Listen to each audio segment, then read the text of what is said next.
Welcome to Positive Atheism English channel.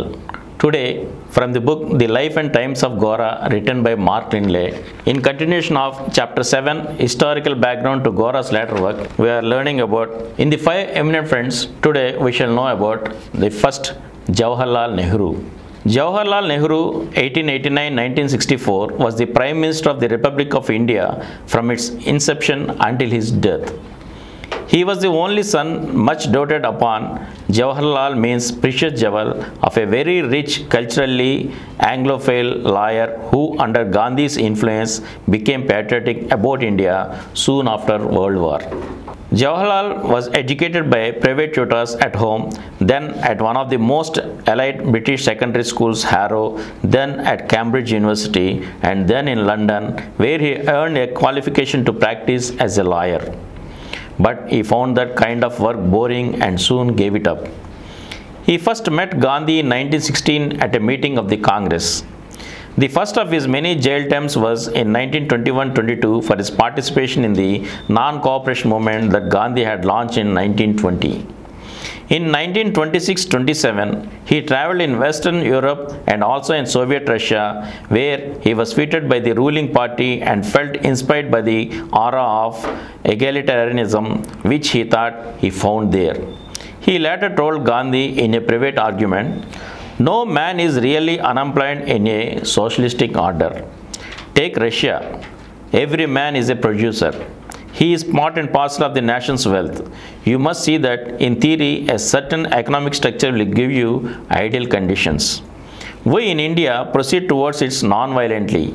Your non-violent approach as far as conversion is concerned, that is, converting people to a moral outlook, not to this or that religion, is right, but you can't make a convert give up his vested interests." Nehru's first term as President of the Congress was in 1929, and he thus presided at the raising of the prospective national flag when the delegates resolved to seek complete self-rule. Well before the provincial legislative elections of 1937, in which he proved to be an extremely diligent and effective vote winner for the Congress, Nehru had been chosen by Gandhi to be his political heir. Their ideas about religion, economics, Marxism, lifestyle, and how to cope with World War II differed very much, but they were bound to each other by mutual political need as well as by great affection, esteem, and decency. Nehru, as the prospective and then the actual Prime Minister, was good at working out compromises, some of them healthier than others, among the various Congress factions. He is often blamed in retrospect for some of the compromises. Nehru's most original idea as Prime Minister was India's non-aligned status, emulated by several other countries including Burma, Indonesia, Egypt, and Yugoslavia in the ideological and political Cold War between the West and the USSR. In my opinion, his worst compromise was that when the constitution was being drawn up, he yielded in regard to the issue of universal primary schooling to those who were quite content for the peasants to remain illiterate. Universal primary schooling was allocated to the Directive Principles of State Policy section, which outlined a set of provisions not enforceable in any court. In 2005, an amendment to the constitution declared enforceable the right of all children in the age group of 6 to 14 to receive education supplied as the state may determine by law. The practical effect of this latter phrase has proven to be somewhat analogous to that of the phrase "with all due haste" at the end of the American Supreme Court's ruling in 1954 that the public schools in the USA must be racially integrated. "With all due haste" turned out to mean during some future decades, whereas in India, the phrase "as the state may determine by law" was initially taken to mean that as far as poor children were concerned, the provincial governments could get away with providing, instead of primary schools with classrooms, books, etc., and teachers paid according to the established rates for public schools in India, education guarantee centers with no classrooms or books and with untrained teachers paid less than half the salary of a regular teacher. For better or worse, Nehru followed common sense in his thinking. I will cite below some examples in his responses to some of Gora's and Vinoba's initiatives. An example that is particularly relevant to certain aspects of the collaboration between Gora and Kumar in the 1950s was a speech entitled Social Aspects of Small and Big Projects, which Nehru gave in November 1958 about the disease of gigantism in India's economic planning.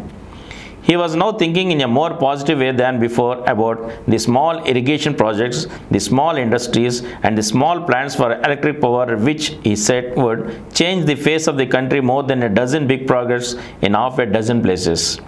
It didn't happen because vested interest in making big profits while administrating big projects continued to influence government planning in large part because of government corruption, which Nehru never noticed. He left to others the fiscal aspects of governing. But still the speech shows that in his own thinking, common sense would characteristically outweigh ideology. The following excerpt from another of Nehru's speeches, which some people made fun of because they went on for so long, illustrates the common sense decency and made him in many ways a great Prime Minister. We have a Muslim minority who are so large in numbers that they cannot, even if they want, go anywhere else. That is a basic fact about which there can be no argument. Whatever the provocation from Pakistan and whatever the indignities and horrors inflicted on non-Muslims there, we have God dealt with his minority in a civilized manner. We must give them security and the rights of citizens in a democratic state. If we fail to do so, we shall have a festering sore which will eventually poison the whole body politic and probably destroy it. He showed the same decency in international dealings.